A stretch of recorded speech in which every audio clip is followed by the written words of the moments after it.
Hallelujah. हमारे बगैर में दतिएल के चेयरमैन पर्सन वारिक साहब है, तो जरूर है कि यीशु मसीह के लिए जोरदार तालियां। और इन्हीं तालियों के बगैर में मैं पर्सन वालों को दावा देता हूँ जिसके पास मेरा आवाज है।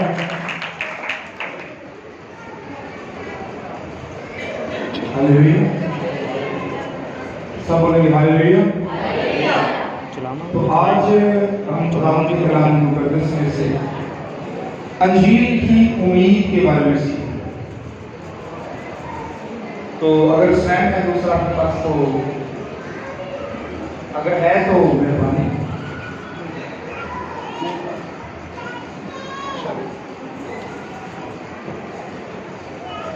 क्या सबको मेरी आवाज आ रही है? जरा हाथ खड़ा करें कि मेरी आवाज आ रही है आपको। बहुत शुक्रिया।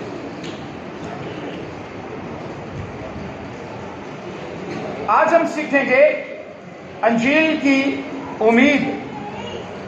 आमीन। तो मैं यकीन जानता हूं कि जब भी अंजील सुनाई जाती है लोग बरकत पाते, तसल्ली पाते और उनका ईमान जो है वो बढ़ता है और उनके अंदर ईमान पैदा होता है, क्योंकि लिखा है बस ईमान सुनने से पैदा होता है और सुनना मसीह के कलाम से। तो आज हम मसीह के कलाम से सीखेंगे और मसीह के बारे में सीखेंगे। खुदावंद के कलाम मुकद्दस में से आप मेरे साथ निकालें पहला तसल्लीकियों उसका 4 बाब और उसकी 13वीं आयत में लिखा है, ऐ भाइयों, हम नहीं चाहते कि जो सोते हैं उनकी बाबत तुम नवाकिफ रहो, ताकि औरों की मानी जो ना उम्मीद है गम ना करो, क्योंकि जब हमें ये यकीन है कि यीशु मर गया और जी उठा, तो इसी तरह खुदा उनको भी जो सो गए हैं यीशु के वसीला से उसी के साथ ले आएगा। खुदावंद के कलाम मुकद्दस के पढ़े और सुने जाने के वसीला से हम सब बरकत पाएं। आमीन। अब यीशु मसीह ने इसके बारे में कहा, जो कोई मुझ पर ईमान रखता है वो मर जाए तो भी वो क्या है? जिंदा है।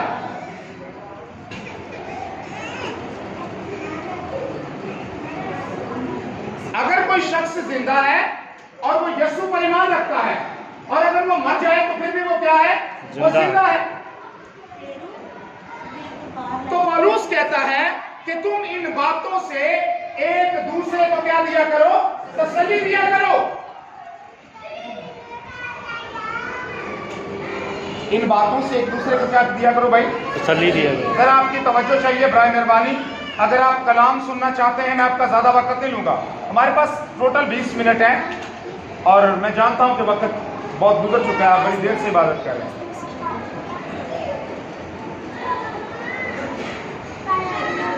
यीशु कहता है अगर कोई जिंदा है और वो मुझ पर क्या ले आया है? ईमान ले आया है, और वो शख्स ईमान लाने के बाद मर जाए, तो मसीह कहता है कि वो मरा नहीं है बल्कि क्या है? जिंदा है। तो गम किन की बाबत करना चाहिए है? जिंदों की बाबत या मुर्दों की बाबत? मुर्दों की बाबत। गम किस चीज के बारे में करना चाहिए है? उस शख्स के बारे में जो मर गया है या उस शख्स के बारे में जो जिंदा है? क्या कोई बताएगा? गम किन के बारे में है? जो मर गया है। लेकिन अगर कोई शख्स जिंदा है और यीशु पर ईमान ले आया है, तो वो मर जाए, मसीह कहता है वो जिंदगी में दाखिल हो गया है। इसी पौलुस रसूल ने कहा, जीना मेरे लिए मसीह और मरना मेरे लिए नफा है। जीना मेरे लिए क्या है? और मरना मेरे लिए क्या है? मुनाफा हो गया है। क्यों मुनाफा हो गया है? मैं आपको बताता हूं। Hallelujah, hallelujah. मुनाफा क्यों हो गया है? ये बात बड़ी जबरदस्त है, समझने की है। और पौल कहता है हमें एक दूसरे को इन बातों से क्या देनी चाहिए है? तसल्ली। एक दूसरे को क्या दें? आपको तसल्ली दें। रुलाए ना बल्कि क्या दें? तसल्ली दें। दूसरा ग्रंथियों 5वां बाब पहली वर्ष में लिखा है, कहता है क्योंकि हम जानते हैं कि जब हमारा कहने का घर जो जमीन पर है गिराया जाएगा, तो हमको खुदा की तरफ से आसमान पर एक ऐसी इमारत मिलेगी जो हाथ का बनाया हुआ घर नहीं बल्कि अबदी घर है। यीशु के लिए जरा तालियां हो जाए।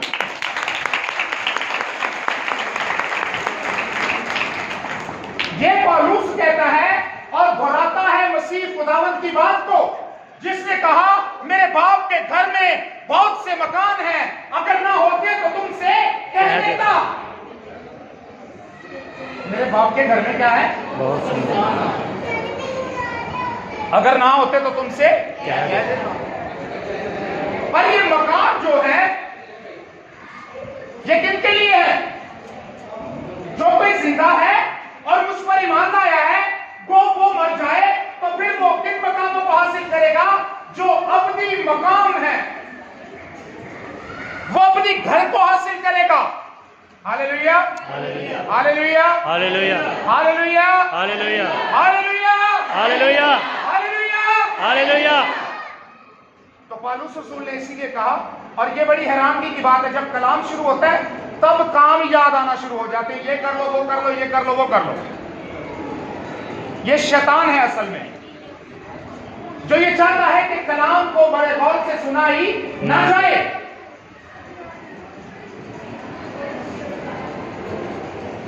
जानते हो क्यों? क्योंकि वो जानता है कि खुदा का कलाम जिंदा और मौसर और हर एक दोधारी तलवार से ज्यादा तेज है। वो जानता है अगर कोई कलाम को सुनेगा तो उसके अंदर ईमान पैदा हो जाएगा, और वो ईमान ले आएगा, और वो मौत से निकलकर जिंदगी में क्या हो जाएगा? दाखिल हो जाएगा। इसलिए शैतान लोगों के अंदर घुस जाता है ताकि कलाम को वो गौर से क्या ना करें, सुने ही ना। और ये सिलसिला ऐसा ही है, और शैतानी बदरूहें हर जगह मौजूद होती हैं जो खुदा के कलाम की नफी करने के लिए लोगों के अंदर घुस जाती हैं और उनको काम याद आना शुरू हो जाता है। यीशु ने कहा मैं इसलिए आया कि वो जिंदगी पाए, और कौन सी जिंदगी पाए भाई? कसरत से। कसरत किन्हें कहते हैं? कसरत किन्हें कहते हैं? 1 2 3 4 5। कसरत की क्या मायने है? जो चीज गिनती में ना आए उसको कसरत कहते हैं। मसीह खुदावंद कहता है मैं उनको ऐसी जिंदगी देने के लिए आया जो ना खत्म होने वाली जिंदगी है। पर यह है किसके लिए? जो कोई जिंदा है और मुझ पर ईमान लाए, वो मर जाए, क्या पाएगा? हमेशा की जिंदगी। लेकिन मार्था तो इस बात पर अड़ी हुई थी कि मेरे भाई को क्या कर दे। ऐ खुदावंद अगर तू यहां होता तो मेरा भाई ना मरता। मसीह ने उसे कहा हक और जिंदगी तो मैं हूं। जो कोई जिंदा है और मुझ पर ईमान रखता है, वो मर जाए तो भी वो क्या है? जिंदा ही है। वो मरा नहीं है बल्कि क्या है? जिंदा है। इसीलिए तो खुदा के कलाम मुकद्दस में जब हम ज़बूर की किताब पढ़ते तो वहां लिखा है मुकद्दसों की मौत गिरा कद्र है। किन्ना की मौत? मुकद्दसों की। वास की किताब उसके 7वें बाब की पहली वर्ष में जो लिखा है, आपको पता है क्या है? वो बड़ी हैरान कर देने वाली बात है। लिखा है नेक नामी देश बहा इतर से बेहतर है और मरने का दिन पैदा होने के दिन से। तो ये मरने का जो दिन है ये पैदा होने के दिन से बेहतर है। किन लोगों के लिए? ईमान वालों के लिए, क्योंकि वो मौत से निकलकर किस में दाखिल हो गए? जिंदगी में। गोया मौत उनके लिए एक क्या ठहरी? दरवाजा जिससे वो गुजरते और फिर कहां दाखिल हो जाते? हमेशा की जिंदगी। यानी छोटी जिंदगी से निकलते 60 साल और 70 साल वाली जिंदगी से बाहर निकल के तो फिर किस में दाखिल हो जाता है? हमेशा वाली जिंदगी में, कसरत की जिंदगी में, ना खत्म होने वाली जिंदगी में। Hallelujah, hallelujah.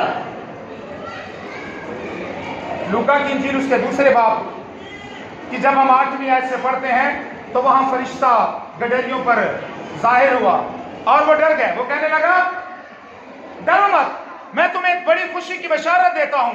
आज दाऊद के शहर बैतलहम में तुम्हारे लिए एक मुनज्जी पैदा हुआ, यानी मसीह खुदावंद। यह खुशी की खबर है।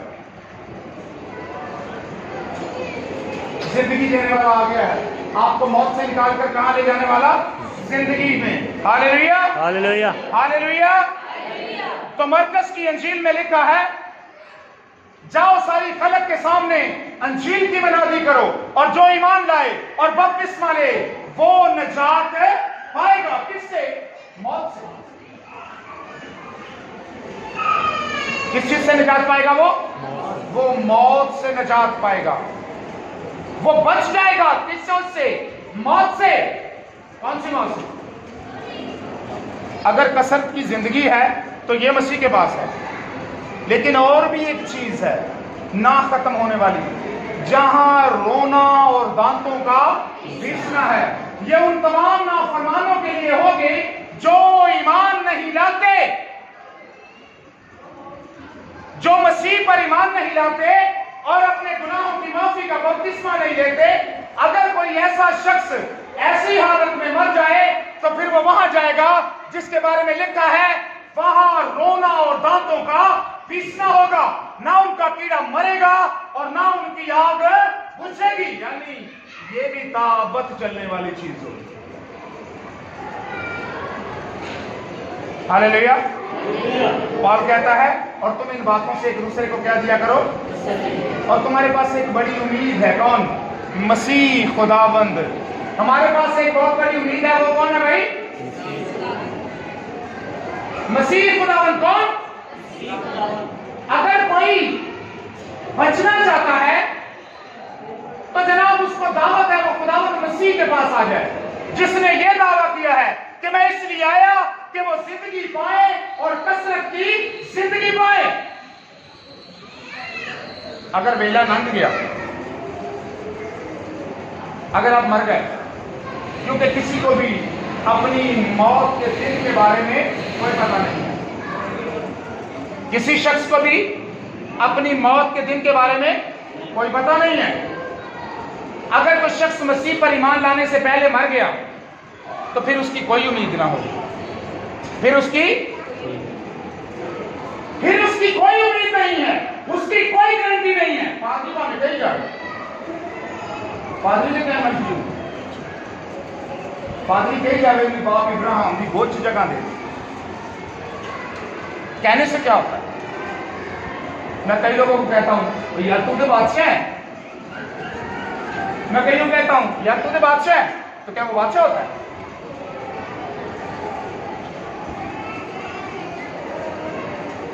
हमारी एक उम्मीद है, और वो कौन है? मसीह यीशु। हमारी एक उम्मीद है, वो कौन है? मसीह यीशु। तो फिर कहते हैं, फिर तुम ना उम्मीदों की तरह हम करते ना फिरो, जिनकी कोई उम्मीद नहीं है। गोया तुम्हारे लिए तो मसीह मर गया। तुम्हारे गुनाहों की खातिर कौन मर गया? बस एक आदम के सबब से गुनाह दुनिया में आया, और गुनाह के सबब से मौत आई, और यूं मौत सब आदमियों में फैल गई। एक आदम ने पूरी नस्ल इंसानियत को क्या दे दी? मौत दे दी, अपनी नाफरमानी के सबब से। और फिर यूं लिखा है, पहला आदम जिंदा नफ्स बना और दूसरा आदम जिंदगी बख्शने वाली रूह बना। और वो कौन है? खुदावंद यीशु मसीह। वो कौन है जनाब?